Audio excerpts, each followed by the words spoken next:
Merry Christmas, everybody. It's Christmas Day and I'm out in the shop just admiring my paint job on the 383.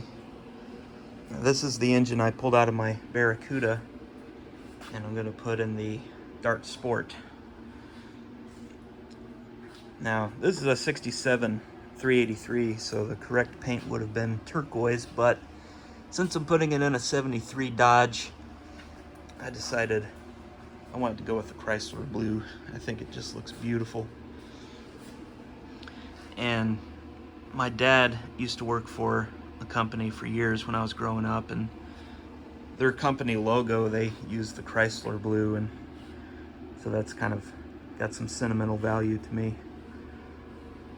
That came out really nice. I had to do a lot of cleaning on the engine first. It's pretty greasy, pretty dirty, and then I degreased it, hosed it off with my pressure washer, and then I found it still had tons of grease on it, so I had to use a wire brush, go through all the little tight areas, and it took a while.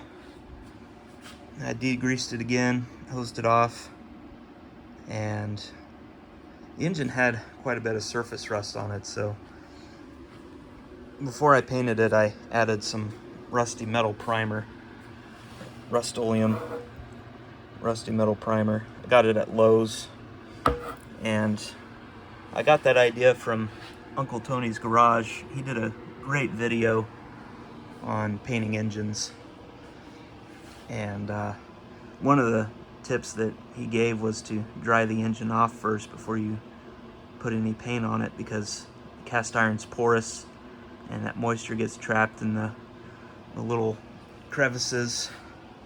So I went over it with a heat gun, an electric heat gun, and went over every part of the engine, made sure it was nice and dry first, and then I covered it in that rusty metal primer.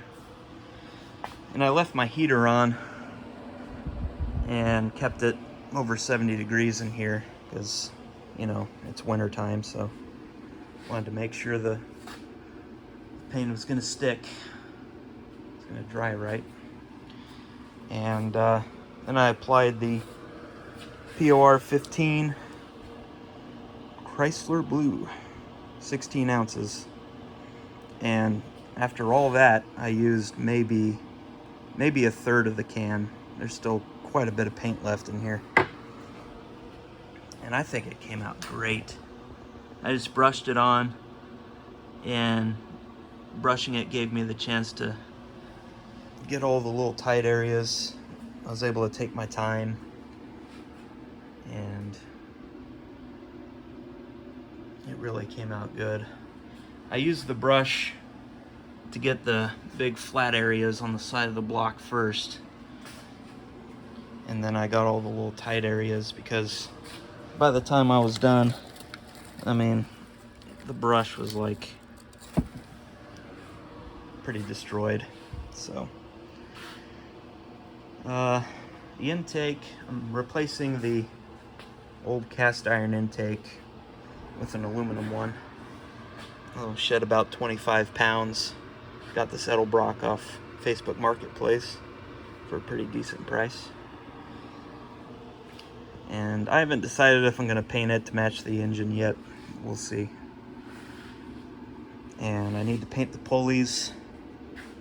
And I think I'm going to leave I got a new oil pan. I think I'm going to leave it black. I think it looks fine.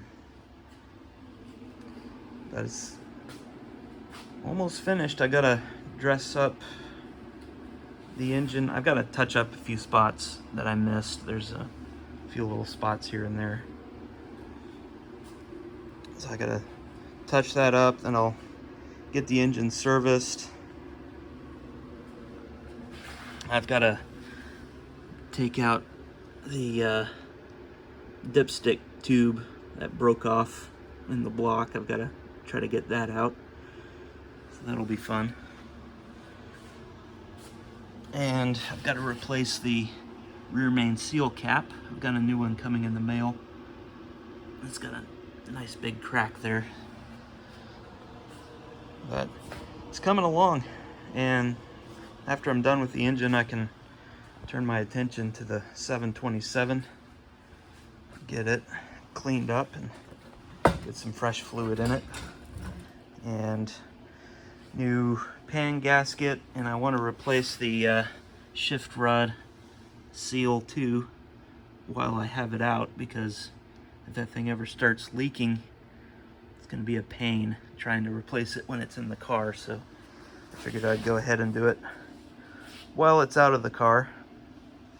I did it on my dad's old Dodge truck, and did it while the transmission was in it, and it was a pain, but got it replaced, and that transmission no longer leaks. So anyway, we're getting close. I'll keep posting more videos of my progress, and eventually we'll get all this into that Dart Sport and take our first test drive. But a lot of work ahead, so thanks for checking out my videos, and I'll keep you posted on any progress. And I hope everybody had a Merry Christmas, and hope you enjoy your time off if you get it, and we'll catch you next time.